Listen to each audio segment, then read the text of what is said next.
My name is Captain Victoria Ashford. I'm 31 years old. At RAF Kandahar in Afghanistan, dust and mortality are the only two things that feel genuinely real. But the most lethal blow didn't arrive from enemy fire. It came from a satellite call from my stepfather, Alexander, back in Edinburgh.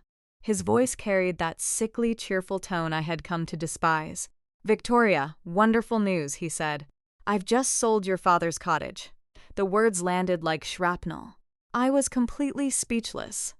"Don't be shocked," he continued with a chuckle. "The money will clear some pressing debts and fund a wonderful European trip for Charlotte. It's for the greater good.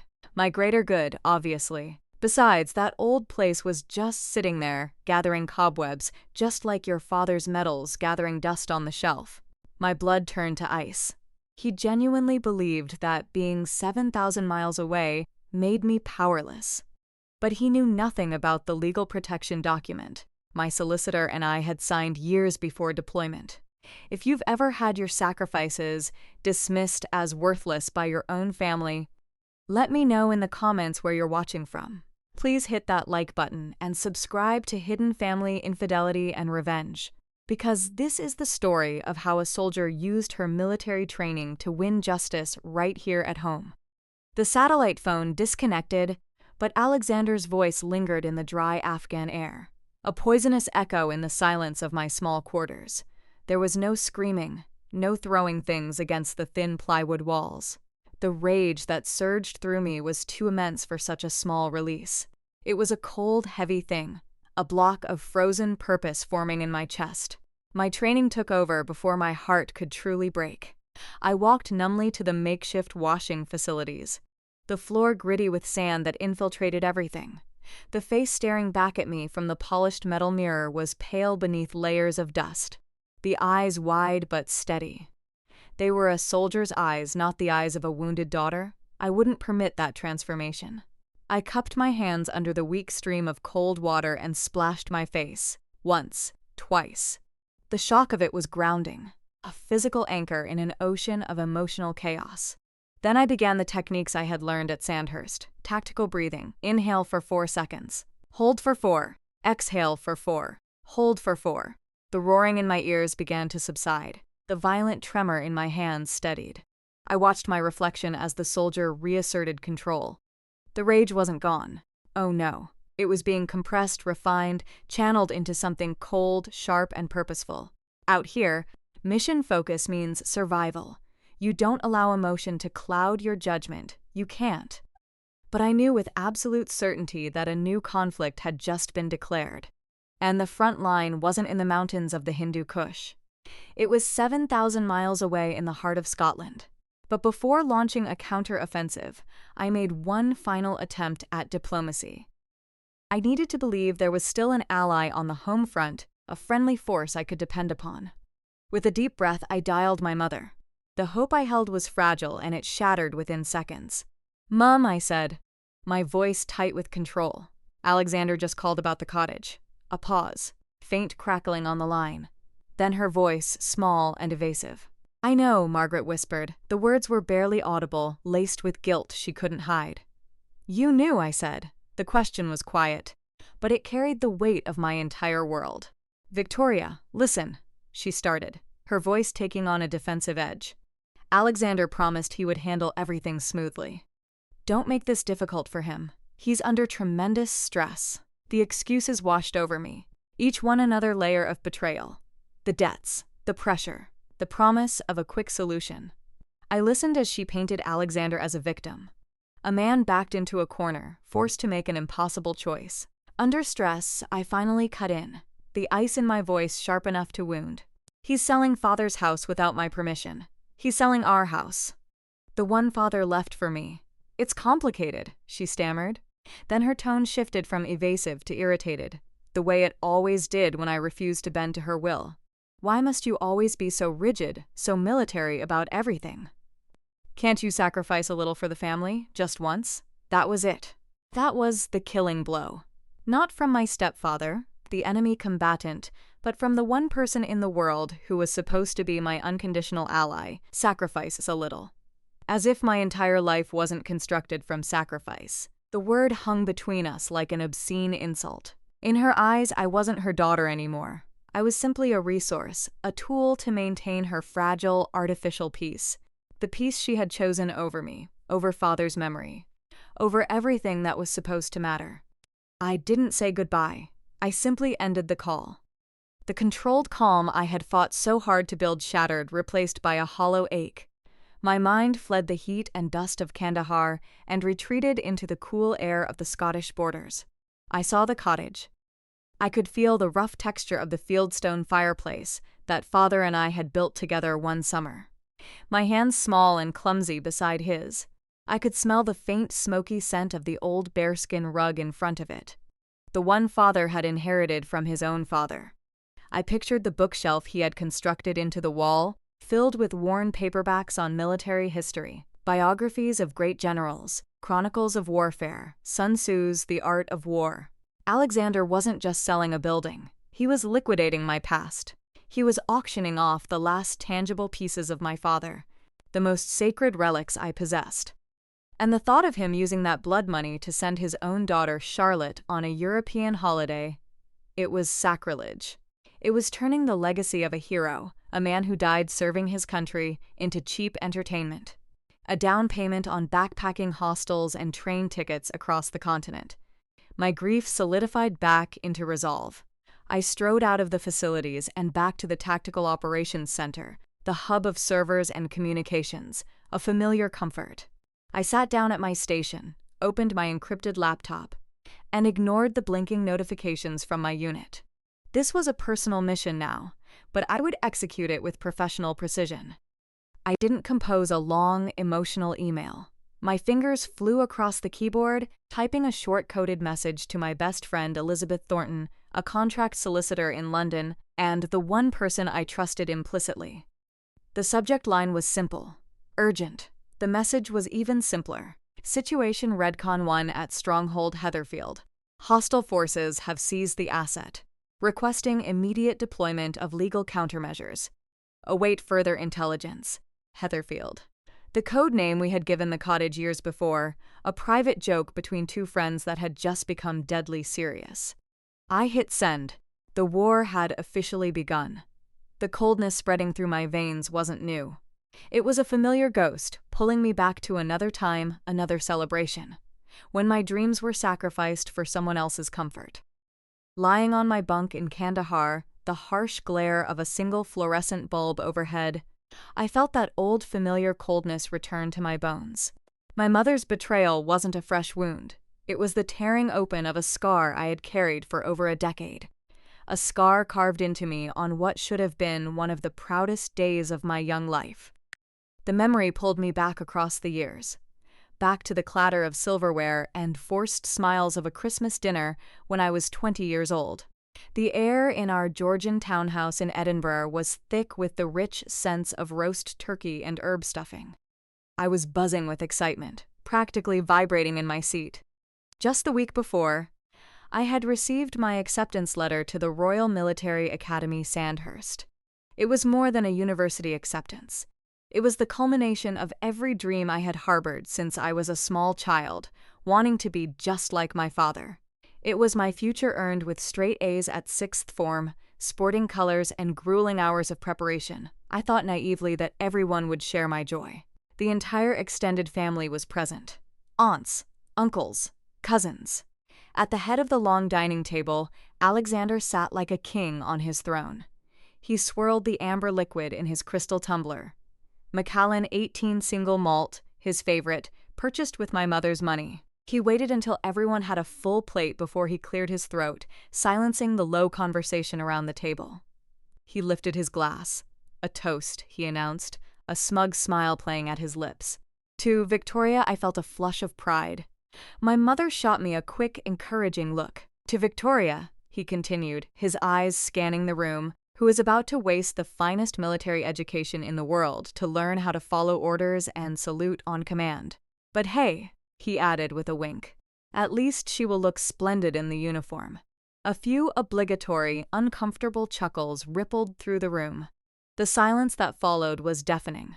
I looked at my mother, pleading with my eyes for her to say something, to defend me, But she just looked down at her plate, suddenly fascinated by carving her turkey. She wouldn't meet my gaze. In that moment, her silence was louder than his mockery. It was an endorsement. The humiliation burned in my cheeks, hot and sharp. I spent the rest of the dinner pushing vegetables around my plate, the festive meal turning to ash in my mouth. Later, as dessert was being served, Christmas pudding and brandy butter, my favorites, Alexander began distributing presents. He had a flair for grand gestures, especially when they weren't on his own dime. He presented my stepsister Charlotte, who was 18 at the time, with a small, iconic pale blue box tied with a white ribbon. For my princess, he cooed as she opened it to reveal a delicate silver necklace from Cartier. She squealed with delight, and he beamed with paternal pride. Then he turned to me. He reached into his pocket and pulled out a plain white envelope. He slid it across the table. "Here you go, Victoria." I opened it. Inside was a single 50-pound note. "Go buy yourself some thick woolly socks," he said, taking a loud sip of his Macallan. "I hear the Scottish winters at Sandhurst can be brutally cold." The message was crystal clear, delivered with surgical precision. Charlotte, his princess, was an object to be adorned and cherished. I, the soldier, was merely functional, practical. My value was in my utility, like a pair of warm socks. The 50 pounds felt like a dismissal, a final pat on the head for the family workhorse. I couldn't take it anymore. I excused myself from the table, the lump in my throat so tight I could barely breathe. I fled to my childhood bedroom and finally let the tears I had been holding back fall, silent and hot on my face. A few minutes later, the door creaked open. It was my mother. For a wild, hopeful second, I thought she had come to comfort me, to tell me that Alexander was a fool and that she was proud of me. Instead, she came with advice. She sat on the edge of my bed, not touching me, her hands folded primly in her lap. "You know how Alexander is," she began, her voice a placating whisper. "He was just joking. You can't be so sensitive, Victoria. The more you react, the more he'll push. You just have to learn to let it go for the sake of keeping the peace." Keep the peace. The same hollow words she had just used on the phone in this memory. Her advice that night taught me a devastating lesson. My feelings were an inconvenience. My pain was a disruption. My role was to absorb the cruelty, to be the silent shock absorber that kept the family machine running smoothly. It was a lesson I had followed, to my shame, for far too long. A lesson that tonight in the desolate sands of Afghanistan, I was finally unlearning for good. But the memory of that night wasn't entirely dark. There was one small flicker of light in the suffocating chaos. As I was trying to pull myself together, my uncle, my father's brother, a quiet Vietnam veteran who rarely spoke, tapped on my open door. He gestured for me to follow him out to the back patio. The cold December air felt good on my tear-stained face. He didn't say much. He didn't have to. He just reached into the pocket of his worn wool jacket and pulled out a small leather-bound book. He pressed it into my hand. "Meditations by Marcus Aurelius," he said, his voice raspy. "The greatest military commanders in history have read this. It will teach you how to make your mind a fortress. Don't let ordinary people breach your walls." He gave my shoulder a firm squeeze and went back inside, leaving me alone with the book and the cold, clear stars. That small book filled with the wisdom of a Roman emperor became my Bible. It went with me to Sandhurst, and it is tucked inside my rucksack, right now here in Kandahar. It taught me about honor, duty, and the internal citadel that no one could ever touch. It reminded me of my father's lessons about standing your ground, lessons that Alexander's very existence seemed designed to mock. If you have ever been told you are too sensitive when you were justifiably hurt, please hit that like button. And in the comments, just type "I see you" for everyone else who has been there. It is time we stopped letting people invalidate our pain. Back in my bunk in Kandahar, the memory faded, leaving only a bitter residue. For 12 years, I had followed my mother's advice. I had stayed quiet to keep the peace, but as I looked at the encrypted message confirmation on my screen, a question burned through the fog of the past. Why did I keep hoping they would ever change? The answer to that question, which had haunted me for a decade, was simple. I wouldn't. Hope was a passive strategy, and I was done being passive. Sitting there in the muted chaos of the operations center, I shifted from grieving daughter to military intelligence officer. The target was identified. The objective was clear. It was time to mobilize my assets. There was only one person to call first. My best friend since primary school, my unofficial legal counsel, my support echelon, Elizabeth Thornton. The satellite connection was surprisingly clear when she answered. I didn't waste time on pleasantries or tears. We had our own language, forged over 28 years of friendship and sharpened by my years in the military. Elizabeth, situation report, I began, my voice flat and steady as if I were briefing a senior officer.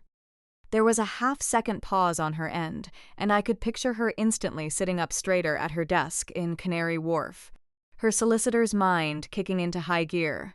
"Go ahead, Captain," she replied, her tone matching mine, professional, focused. "The adversary is named Alexander Pembroke," I stated. "He has executed a hostile action in an attempt to seize a joint asset, Stronghold Heatherfield. Initial intelligence suggests he has misled the estate agent and potentially forged signatures to secure a fraudulent sale. This wasn't just a way to cope, it was how we worked best. By stripping away the pain and treating it like a tactical problem, we could operate without emotion clouding our judgment. We could be efficient. We could be lethal." "Understood," Elizabeth said. I heard the distinct click-clack of her keyboard, accessing the Steel Covenant now. The Steel Covenant was another one of our code names. This one for the ironclad co-ownership agreement we had drafted right before my first operational deployment. It was my one condition for allowing my mother and Alexander to live in the cottage after I inherited it. Elizabeth had structured it like a fortress. "He doesn't have a chance in hell, Vicky." Elizabeth's voice was laced with cold confidence. I could hear the scroll of her mouse. "Here it is, encrypted PDF. This agreement explicitly states that any transaction, sale, lease, transfer of any kind requires the physical presence of both signing parties, you and me, before a registered solicitor acting as legal witness. Legally speaking, his sale agreement is worthless. He has just walked himself directly onto a minefield. A wave of relief, so potent it almost made my knees weak, washed over me. I figured as much, but he has created a mess that needs to be contained. "Consider it contained," she said. "What is your next order?" This was where my training kicked in. Commander's intent. I didn't need to micromanage Elizabeth. I just had to give her the mission objective. "I need target intelligence." I commanded. "The agent's name, the brokerage firm, the buyer's identity. I want to know everything about them. Are they accomplices or just victims of his con?" "Already on it," Elizabeth said, her typing accelerating. "I can access public records and several legal databases. I will have a preliminary dossier for you within 2 hours. You just focus on staying safe over there. I have got the home front." Her words were a shield. For the first time since Alexander's call, I felt like I could actually breathe. Then, her voice softened, losing the military cadence and becoming the voice of the girl I had grown up with. "Hey, Vicky. Yes. You know that bottle of Macallan 18 we were saving for your homecoming?" I pictured it instantly sitting on the top shelf of her bar cart, gathering dust and anticipation. "I remember our bottle," she said, and I could hear the fierce loyalty in her voice. "I am not opening it until we are sitting on that cottage porch again, together. I promise." Tears pricked my eyes, but I blinked them away. "Copy that, Thornton." We hung up. My second call was to a far less secure line, a crackly video connection to a small town in the borders. The grizzled, familiar face of Sergeant James Harrison, retired Royal Marines, filled the screen. He was wiping down the polished wood of his bar, a place that served as an unofficial veterans club for former servicemen in the area. Sarge had served with my father. He was as close to a direct link to my father as I had left. He squinted at the screen. "Ashford, you look absolutely terrible." "Good to see you too, Sarge," I said, a small smile touching my lips. For the first time that day, I kept it brief. "Sarge, Alexander is attempting to sell the cottage." The friendly crinkles around his eyes vanished. His face hardened into the granite expression of a Marine drill instructor. The rag in his hand stopped moving. "That absolute bastard," he growled, his voice a low rumble. "Listen to me, kid. Your father didn't raise a soldier to retreat. You fight for that ground the way he taught you. You need a character witness. Someone to testify to your father's wishes for that place. You call me, I will be there in a heartbeat. His words were like a shot of adrenaline. He was my reserve force, my moral high ground. My father's legacy wasn't just in me. It lived in the men he had served with, men of genuine honor who understood what that cottage represented. It wasn't just property, it was a memorial. Thank you, Sarge. That means more than you know. Hoorah, he grunted, and the screen went black.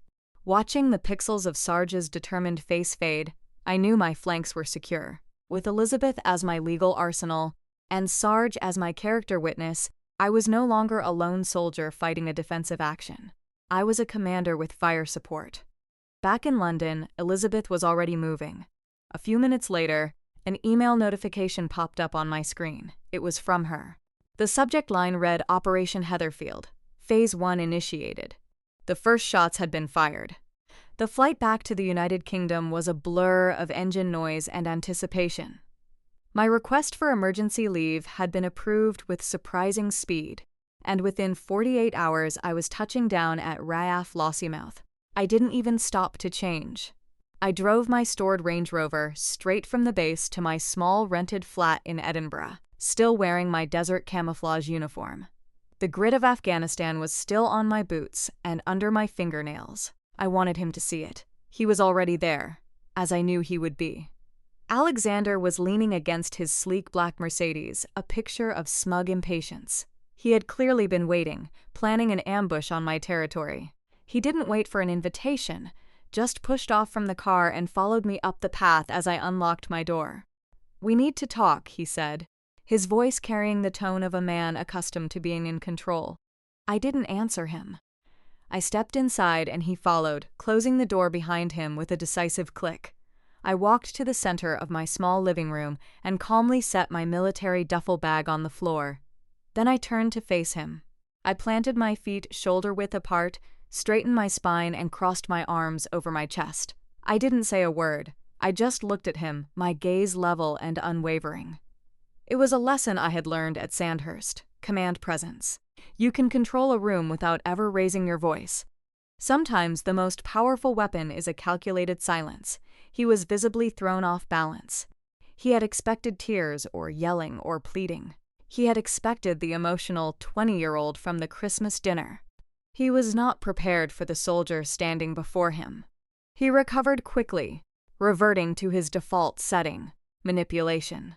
He launched into his well-rehearsed performance, his voice dripping with false sincerity. He talked about his debts, the struggling property market, the weight of carrying the family on his shoulders. He was trying to paint himself as the hero, the man making tough choices for the good of the family. "Do you have any idea how hard it is to hold everything together here?" he said, his voice rising with theatrical frustration, "while you are off playing soldier." I let him talk. I let him spin his entire web of lies and half-truths. I listened as he tried to pile guilt on my shoulders brick by heavy brick. When he finally ran out of steam, the silence stretched between us, thick and heavy. Then I spoke. My voice was low, devoid of any emotion except a chilling clarity. "I don't play games, Alexander," I said. "I serve. And while I was serving, you attempted to commit grand larceny. Do not confuse the two." The word larceny hung in the air like a foul smell. His face flushed a deep, angry red. "That is a ridiculous accusation," he said. "It was a business transaction. I have a signed contract." "You want to talk about contracts," I said, taking a slow, deliberate step toward the small desk in the corner. I opened my laptop. "Let us talk about contracts." I swiveled the screen to face him. "This is an email from my solicitor, sent to me this morning. Attached, you will find a PDF copy of the co-ownership agreement. The Steel Covenant. The one you seem to have conveniently forgotten about. It outlines in no uncertain terms the legal requirements for any sale." His eyes darted across the screen, his bravado beginning to crack, and this I continued. "Clicking on an audio file is a recorded conversation Elizabeth had with your estate agent yesterday." I hit play. Elizabeth's clear professional voice filled the room. "So you are confirming Mr. Pembroke told you he was the sole owner with full authority to sell?" The agent's flustered voice replied. Yes, that is what he said. If I had known another party was involved, a serving military officer on active operations, no less, I never would have. I clicked the audio off. The color drained from Alexander's face, leaving him a sickly pale white. He looked like a man who had just watched his escape route get demolished right in front of him. He was cornered, and like any cornered animal, he chose his last, most pathetic weapon. Emotional blackmail. He tried to soften his expression, taking a step toward me. "Victoria, please," he said, his voice now a desperate whine. "You will break your mother's heart." He reached out as if to touch my arm in a gesture of false reconciliation. It wasn't about comfort. It was a physical attempt to reclaim control, to invade my space and diminish my resolve. I took one precise step back. It was a small movement, but it was a declaration. This ground is mine. You are not welcome here. I moved closer to him still. Then, my own presence now overwhelming his. I lowered my voice, infusing it with all the controlled authority I possessed. My mother's heart was broken a long time ago, Alexander, and you were the one holding the hammer. I let that sink in for a moment. So now you have two options. Option 1. You pick up your phone, you call the buyer, you cancel this entire fraudulent transaction yourself. You will tell them it was a mistake. You will make it disappear. Option 2. My solicitor calls the Crown Office first thing tomorrow morning and files a criminal complaint for fraud and forgery. You have. I glanced at my watch. Exactly 12 hours to make your choice. I walked to the front door and opened it, letting the bright Edinburgh sunlight flood the room. "This meeting is over," I said, my voice leaving no room for negotiation. "Get out of my flat." He stared at me for a long moment, his face a mask of disbelief and fury. For the first time in his life, Alexander Pembroke had been given a direct order by me. And for the first time in his life, he obeyed it.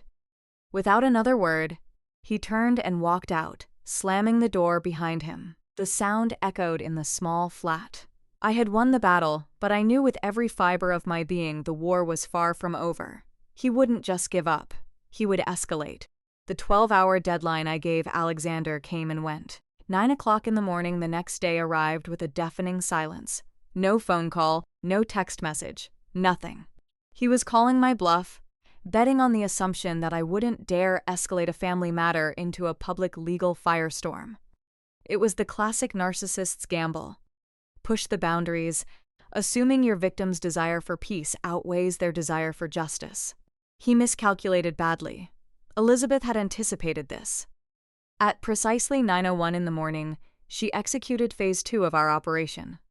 A formal demand letter drafted in cold, unforgiving legal language was dispatched via courier and recorded delivery to Alexander's estate agent.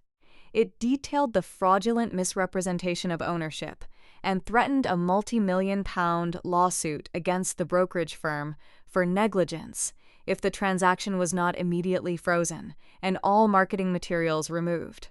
Simultaneously, a copy of that letter was emailed to the buyer's mortgage lender. It wasn't just a shot across the bow. It was a surgical strike on Alexander's entire support system. We were cutting him off at the knees. Cornered and panicking, his camp did what desperate people do. They stopped fighting with logic and started fighting dirty. They opened a new front, not in a courtroom, but on social media. My stepsister Charlotte launched the first volley. She posted a long, rambling tirade on her Facebook page, a masterpiece of passive aggression and manipulative sentimentality. It was accompanied by a carefully selected photograph of her, Alexander, and my mother, all smiling radiantly during a past Christmas celebration. The photograph was a lie, a snapshot of a happiness that never existed beyond the camera lens. Her post was a work of art. She wrote about her hardworking stepfather who was just trying to keep the family solvent. She painted a picture of me as the cold, successful but heartless stepsister, a military officer who cared more about an old, dusty cottage than her own family's well-being. She described how I was trying to destroy them, to ruin her father's reputation over a simple misunderstanding. It was a public execution of my character. Within hours, the post had hundreds of reactions and shares. The comment section was a cesspool of outrage from people who had no idea of the real story. I was called an ungrateful child, materialistic, a disgrace to the uniform. The digital mob had been summoned, and they were baying for my blood. The final gut-wrenching twist of the knife was a single comment from my own mother, Margaret. She wrote simply, "I just wish my daughters could find a way to get along." It was a cowardly neutral statement that in its refusal to defend me was the most damning indictment of all. It positioned me as an equal aggressor, turning a clear case of right and wrong into a petty sibling squabble. For a moment, sitting in my quiet flat, scrolling through the venom, I felt that old familiar sting of shame and isolation. This was their true power, to reframe reality, to make me the villain in my own story. But the sting didn't last. It was quickly replaced by a cold, hard anger. They had made a critical error. They had brought their fight into the light, and in doing so, they had given me a new weapon. That night, I found myself pulling out the old worn Bible my father had carried with him on his last operational deployment. His pencil markings were faded in the margins. My fingers traced a verse he had underlined in Ephesians, chapter 6. Verse 11, "Put on the full armor of God so that you can take your stand against the devil's schemes." This was more than a legal battle. It was a spiritual one, a fight for truth against deceit. I closed the book, my resolve cemented. The next morning, Elizabeth and I launched our counterattack. We didn't engage on Facebook. We didn't sink to their level. We operated with precision. Elizabeth took a screenshot of Charlotte's entire post, including my mother's comment and the flood of vitriol, and attached it to a new email. She sent it directly to the prospective buyers of the cottage. Her message was short and powerful. "I believe this will be of interest to you," she wrote. "This is the character of the people with whom you are entering into a contract. Not only are they engaging in legal fraud, but they are also willing to publicly slander a decorated serving military officer to cover their tracks. I trust you and your legal counsel will act accordingly." The effect was instantaneous.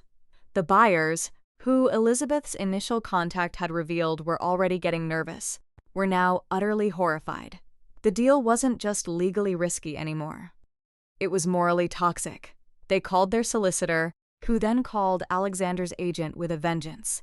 The agent, facing a lawsuit from us and the loss of a commission, immediately folded. The whole house of cards Alexander had built began to collapse. The fallout was swift. The estate agent's brokerage launched an internal investigation. The buyer's solicitor filed a formal notice of withdrawal. With all this new evidence, the agent's testimony, the buyer's withdrawal, the public character assassination, Elizabeth no longer had just a civil case. She had a criminal one. She compiled everything into a neat, undeniable package and walked it over to Police Scotland's Financial Crime Unit. 2 days later, my phone rang. The caller ID was a blocked number.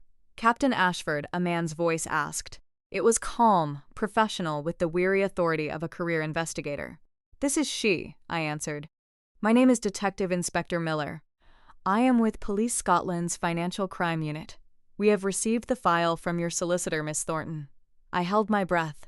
"Captain," he said, and I could hear him shuffling papers. "I have reviewed the documents, the ownership agreement, the testimony from the agent, and this Facebook post. I want you to know what we are looking at here is not a family dispute. This is felony fraud. We are opening a formal criminal investigation into Alexander Pembroke. I need you to trust us to handle this." Hanging up the phone, a strange sense of calm settled over me. The fight was no longer just mine and Elizabeth's. The wheels of justice, slow but powerful, had started to turn. I had truth, the law, and now Police Scotland on my side. I didn't know it then, but pushing Alexander into that corner would trigger an explosion far bigger and uglier than I could have ever imagined. Backed into a corner by the cold machinery of the law, Alexander did what all cornered manipulators do. He abandoned strategy, abandoned reason, and simply exploded. His weapon of choice was a bottle of 18-year-old Macallan and his car keys. It was 2 o'clock in the morning when the assault began. I was jolted from a light, restless sleep by a sound that shook my entire apartment building, a frantic, rhythmic pounding on my front door. It wasn't a knock. It was a physical attack on the wood. Boom, boom, boom. Then his voice, thick with whiskey and rage, tore through the quiet night. "You ruined everything. "You ungrateful, who the hell do you think you are coming after me?" I didn't move from my bed. I didn't scream. My training kicked in, my heart rate steadying even as adrenaline flooded my system. I slipped out from under the covers, my feet silent on the cold floor. I stayed away from the door, moving to the side of the window where I could see without being seen. Across the courtyard, lights began to flick on in my neighbors' flats. Silhouettes appeared in windows. Alexander was putting on a show for the whole building. He wasn't just a con man anymore. He was unhinged. This was a physical invasion of my sanctuary, a deliberate act of intimidation. I felt no fear, only a profound, chilling disgust.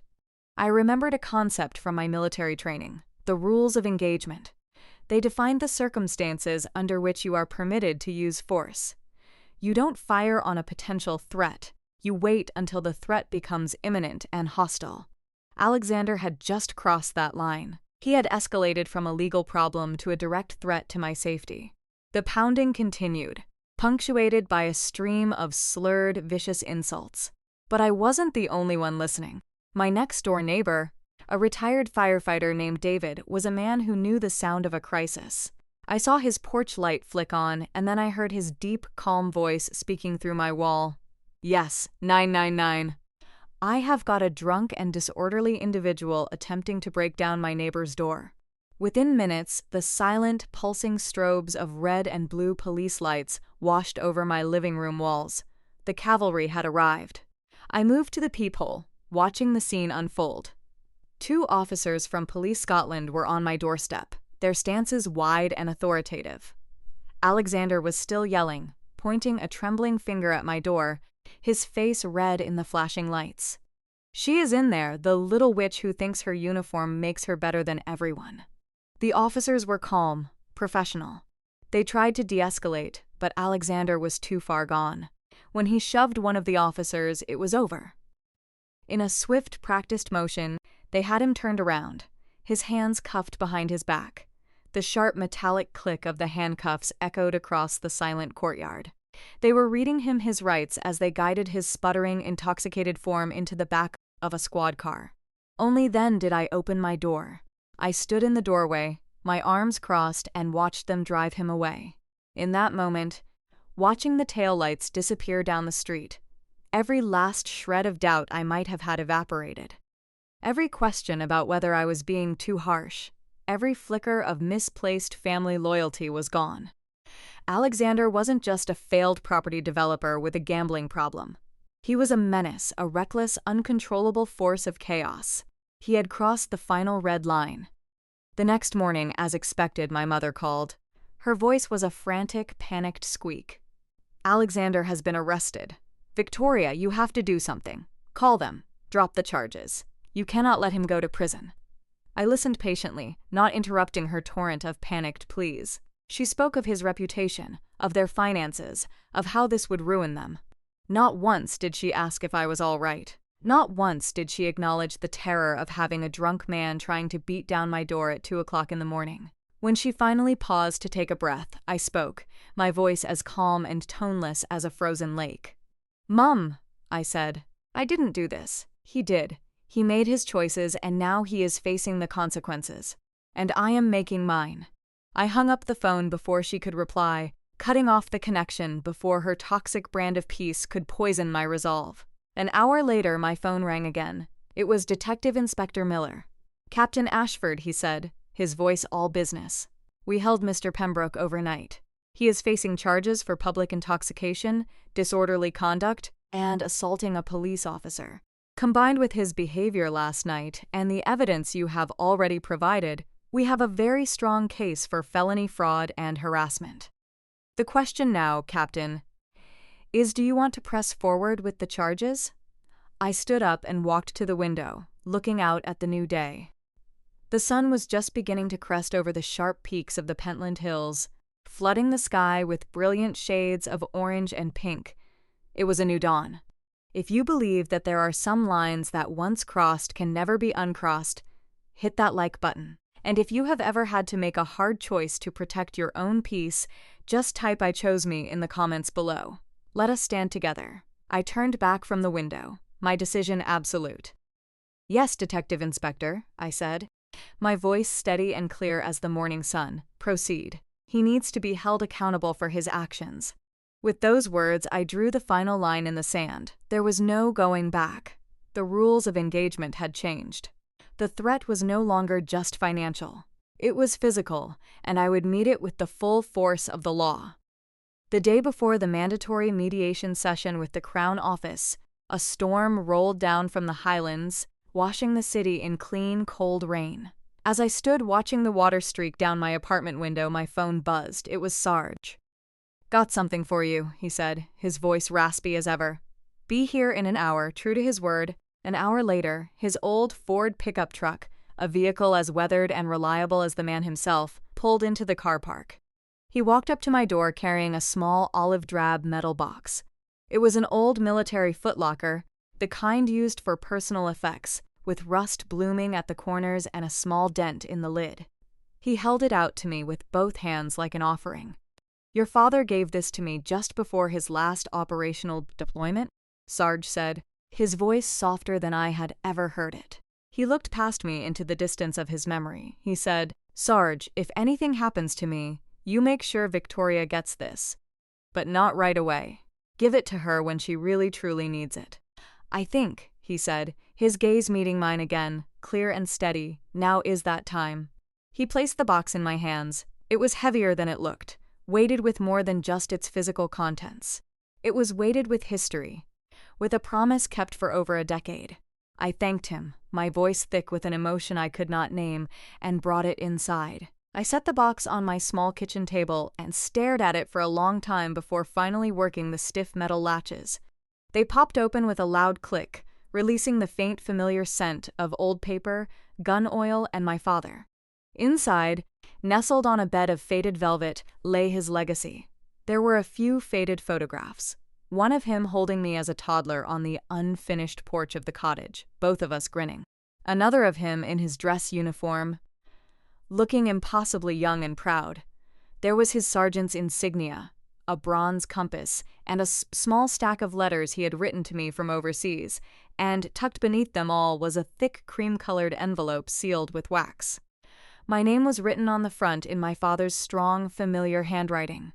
My hands trembled slightly as I broke the seal and unfolded the single sheet of paper inside. The letter was not long, but every word was a testament to his love. A voice reaching out to me from across the Great Divide. He wrote about the cottage, not as a piece of property, but as a sanctuary. "This place is not about wood and stone, my girl," he wrote. "It is a stronghold of peace. It is where you can always go to find your bearings when the world gets too loud. I want you to always have that." He told me to live a life of courage, to stand for something, and to never ever let anyone make me feel small or devalue my worth. He said he was proud of the woman I was becoming, a woman of honor and strength. Reading those words, a single silent tear traced a path through the dust on my cheek. It was the validation I had spent my entire adult life searching for, given to me by the one man whose opinion truly mattered. But it was the last paragraph that changed everything. It was the secret weapon he had left behind. "I have set up a small trust to handle the maintenance and taxes on the place, so it will never be a burden to you," he wrote, "and to make sure no one can ever take it from you. I had our family solicitor draw up a specific provision in my will. It states that your mother, Margaret, has the right to live there for the rest of her life, a life interest. But she never has the right to sell, transfer, or use the property as collateral. Final ownership, absolute and undivided, belongs to you. The documents are with the solicitor's office." I read the paragraph again and then a third time. My breath hitched in my chest. This was not just a wish. It was a legally binding directive, a firewall he had built around my inheritance, around his legacy years before he died. He had foreseen a threat, and like the good soldier he was, he had prepared a defense. Alexander and my mother had not just acted immorally. They had deliberately concealed a legal document. They had committed provable, undeniable fraud. This letter was the smoking gun. A profound sense of peace washed over me, extinguishing the last embers of my anger. This fight was no longer about revenge against Alexander or my disappointment in my mother. It was bigger than that. It was about honoring my father's last will and testament. It was about defending the stronghold of peace he had left for me. I was not fighting against my family anymore. I was fighting for my father. I immediately called Elizabeth and read the final paragraph to her over the phone. There was a moment of stunned silence on her end, then I heard her let out a low whistle.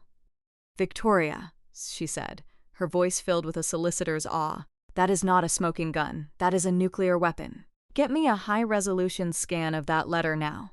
We need to have a handwriting expert verify it, and we need to subpoena the original will from that law firm." I followed her instructions. My hands steady now, my purpose clear. An hour later, she called back. "It is over, Victoria," she said, and I could hear the smile in her voice. "Game set, match. Alexander Broke is finished." I looked at the letter lying on my table. Elizabeth was right. The game was over, but it did not feel like a game anymore. I folded the precious piece of paper carefully, its crisp edges a comfort in my hands. I placed it in the inside pocket of my blazer, the one I would wear to the mediation tomorrow, right over my heart. Walking into that room tomorrow, I would not be walking in alone. My father would be right there with me. The conference room at the Crown Office was cold and impersonal, designed to strip away emotion and leave only facts. The long mahogany table gleamed under sterile fluorescent lights. On one side sat Alexander, my mother Margaret, and their flustered, overpriced solicitor. Alexander was attempting to project an air of wounded dignity, the victim of a terrible family misunderstanding. My mother was a shrunken figure beside him, her eyes fixed on her tightly clasped hands in her lap. On the other side sat Elizabeth and me, and at the head of the table commanding the room was the procurator fiscal, a sharp, no-nonsense woman named Miss Davies. I remained completely silent, my back straight, my hands resting calmly on the table in front of me. I felt the worn edges of my father's letter through the thin fabric of my blazer pocket. I was not a participant in this drama anymore. I was an observer, waiting for the truth to do its work. Alexander's solicitor began, his voice smooth and placating. "Miss Davies, we are hoping to resolve this unfortunate family matter quickly. There has been a great deal of miscommunication, heightened emotions." Elizabeth let him speak for precisely 30 seconds before she stood up, holding a slim folder. She did not look at Alexander or his solicitor. She addressed Miss Davies directly. "With all due respect," Elizabeth began, her voice crisp and clear, "this is not a misunderstanding. This is a sequence of deliberate fraudulent acts. Allow me to present the timeline." She did not speak with emotion. She presented the facts like a military briefer outlining a chain of command. 1, she stated. "On the 12th of October, Mr. Pembroke contacted my client, Captain Ashford, who was on active service in Afghanistan, to inform her of an illegal property transaction he had initiated without her consent." Richard shifted in his seat, a flicker of annoyance crossing his face. 2, Laura continued, undeterred. "Mr. Pembroke knowingly misrepresented himself as the sole property owner to the estate agency, a fact the agent has already confirmed in a sworn affidavit." Alexander's solicitor started to object, but Elizabeth held up a hand. 3. Mr. Pembroke and his wife, Miss Margaret Pembroke, attempted to coerce Captain Ashford into signing fraudulent documents after the fact. 4. When Captain Ashford refused, Mr. Pembroke's daughter launched a public smear campaign on social media with Mrs. Pembroke's implicit approval to defame the character of a serving officer. And 5. Following the initiation of a police investigation, Mr. Pembroke appeared at my client's residence at 2 o'clock in the morning intoxicated and created a public disturbance that resulted in his arrest. She paused, letting the weight of the facts settle in the silent room. Alexander's solicitor, flustered, finally spoke up. "This is all circumstantial. It is a he said, she said situation. A daughter lashing out at her stepfather. My mother for the first time looked up. Her eyes pleaded with Miss Davies. He was just under pressure, she whispered. He did not mean any harm." Elizabeth smiled, a thin, dangerous smile that I knew well. "I understand your skepticism," she said to Miss Davies. "Perhaps we should hear from someone else." She opened her folder and slid a single plastic-sleeved document across the polished table. It was the high-resolution scan of my father's letter. This is the last personal letter written by Colonel James Ashford before he was killed in action, Elizabeth said, her voice softening with reverence. It contains his last will and testament regarding the property in question. Miss Davies picked up the document. The room was so quiet I could hear the faint hum of the air conditioning. She began to read the letter aloud, her voice clear and steady. She read my father's words about the cottage being a stronghold of peace, about his pride in me. I saw my mother flinch, and then Miss Davies reached the final paragraph. And to make sure no one can ever take it from you, I had our family solicitor draw up a specific provision in my will. It states that your mother, Margaret, has the right to live there, but she never has the right to sell, transfer, or use the property as collateral. Final ownership, absolute and undivided, belongs to you. The air in the room seemed to crystallize. The words hung there. An undeniable, indestructible truth Alexander finally broke. That letter, it is fake. It has to be fake. She wrote it herself, he stammered, his face a blotchy canvas of panic. Elizabeth was ready for him. We have already had the handwriting verified by a certified forensic expert who is prepared to testify, she said calmly. Furthermore, the man who held this letter in safekeeping for over a decade, retired Marine Sergeant James Harrison, is also prepared to testify under oath as to its authenticity. And we have, of course, subpoenaed the original will from the law firm, which I am told confirms this provision exactly. Every escape route was cut off. Every lie had been exposed, and then my mother shattered. It was not a cry of regret. It was a raw, wounded wail of someone who had just been caught. She buried her face in her hands, her shoulders shaking with horrible, gut-wrenching sobs.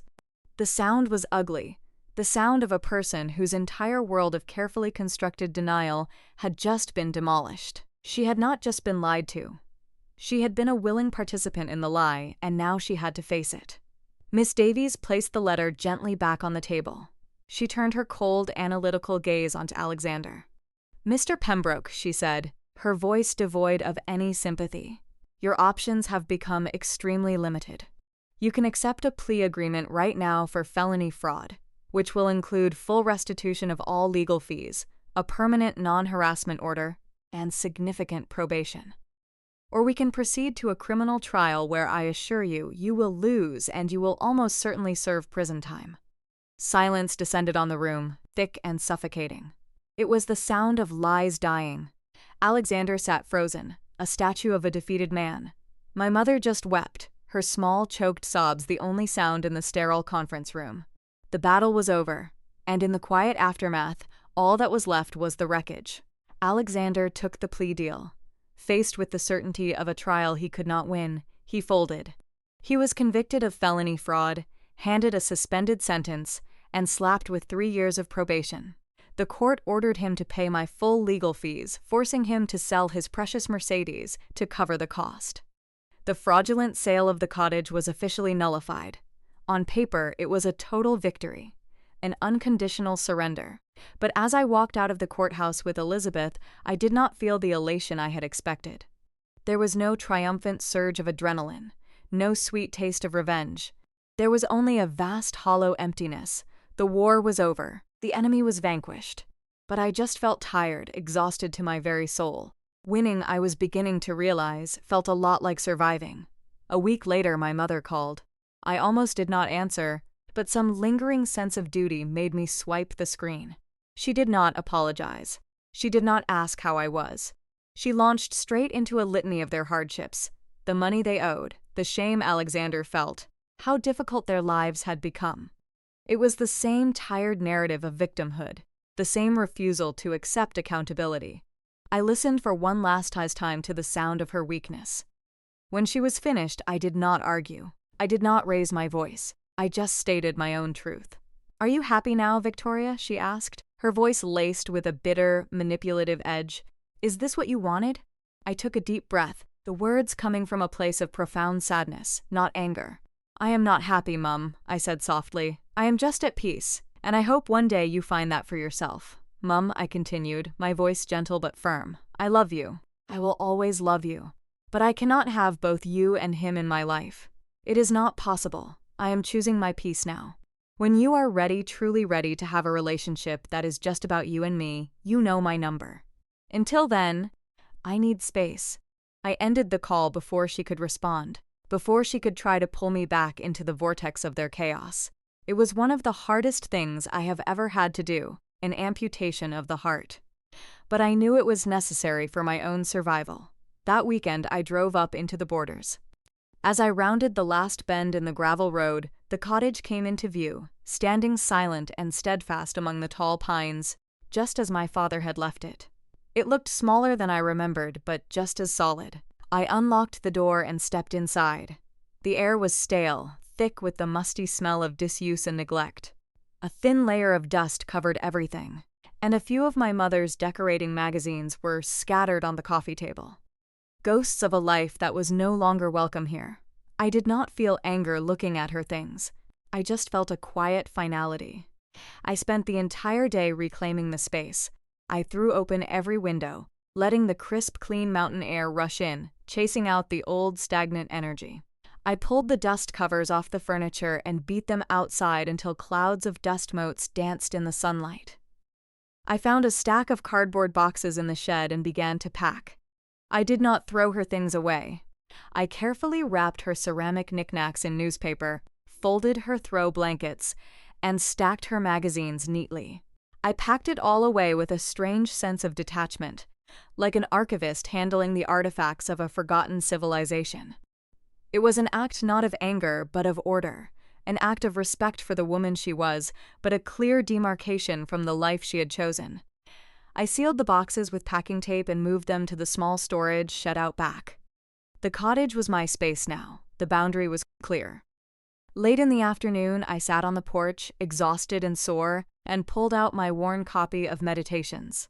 I flipped through the familiar pages until I found a passage my uncle had marked for me years ago. Marcus Aurelius wrote, "The happiness of your life depends upon the quality of your thoughts." I realized that for years my thoughts had been consumed by bitterness, by the injustice of it all. I had given Alexander and my mother so much space in my head, rent-free. No more. I closed the book, deciding then and there not to let their poison taint my peace. My final act of the day was the most important. I had called a local locksmith from town, and as the sun began to dip low in the sky, his van rumbled up the drive. He was a quiet, efficient man who worked quickly removing the old lock sets and replacing them with new heavy-duty hardware. He handed me a set of 2 freshly cut keys. "You are all set, ma'am," he said with a nod. After he left, I stood on the porch, the cool evening air raising goosebumps on my arms. The keys felt cold and solid in my palm. I looked out at the spectacular alpine glow, the last rays of sunlight setting the peaks of the Borders on fire with shades of pink and orange. Holding the new cold keys in my hand, I watched the last sliver of sun disappear. The metallic click they made against each other in the quiet evening was the sound of a new beginning, a sound of security. For the first time in a very long time, the stronghold was truly safe. A few months later, the scent of summer grilling, hickory smoke, and sizzling burgers drifted from the porch of the cottage. Laughter echoed through the tall pine trees. This was a different kind of gathering, a different kind of family. There were no blood relatives here. My guests were my chosen family. Elizabeth was there, her sharp solicitor's wit softened by a cold bottle of Scottish craft beer. Sergeant Harrison held court by the grill, telling old war stories to a small group of veterans I had come to know through his bar. These were the people who had formed my defensive line, my support echelon. This was my tribe. As the sun began to set, casting long shadows across the valley, Elizabeth brought out a bottle and 2 glasses.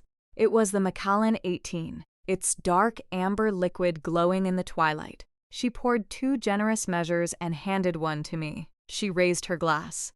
"To Captain Ashford," she said, her voice clear and full of warmth, her toast carrying over the quiet chatter. "Who taught us all what it means to defend your stronghold?" The others raised their bottles and glasses. "Hurrah!" Sarge bellowed, and the toast was met with a chorus of cheers.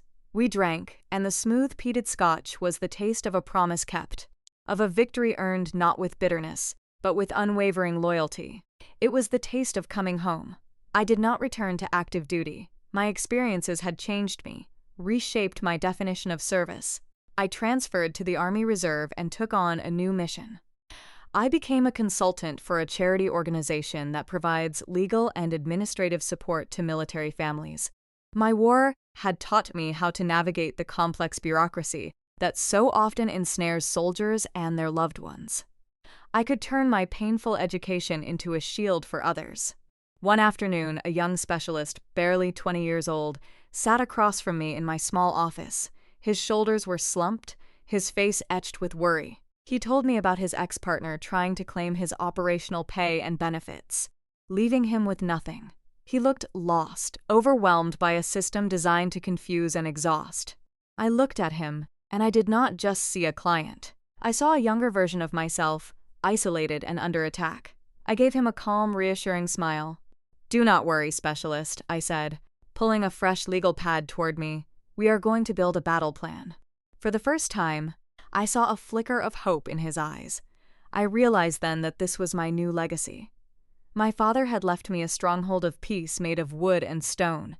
I would build a legacy of strongholds for others, forged from knowledge and resilience. A few weeks after that, on a quiet Tuesday morning, my phone rang.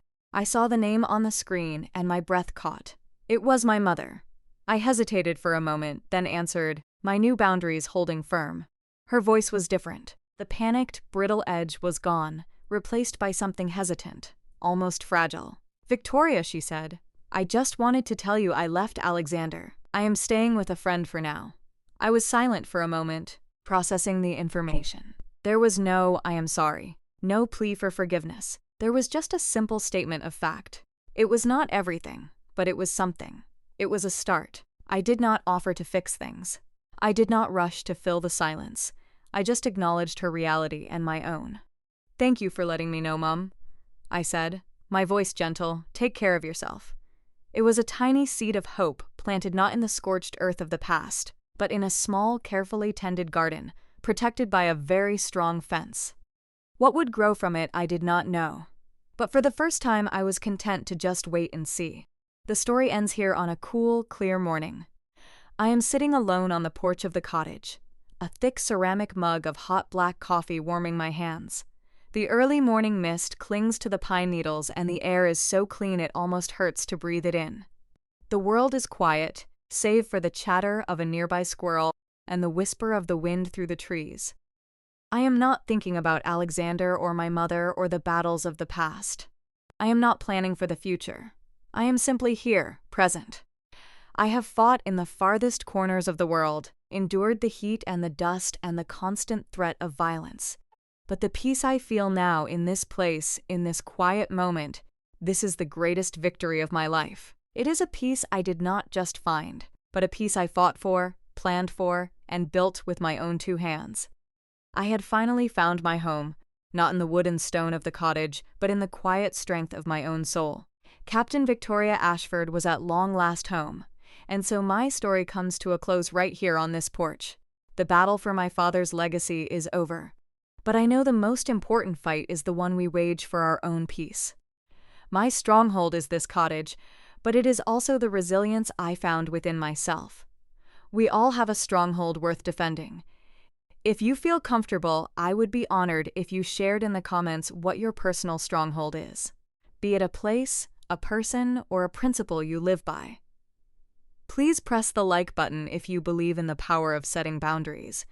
And to become part of a community that shares stories of strength and survival, make sure to subscribe to Hidden Family, Infidelity, and Revenge. Thank you for listening and for being a part of my healing. Remember to always, always defend your stronghold.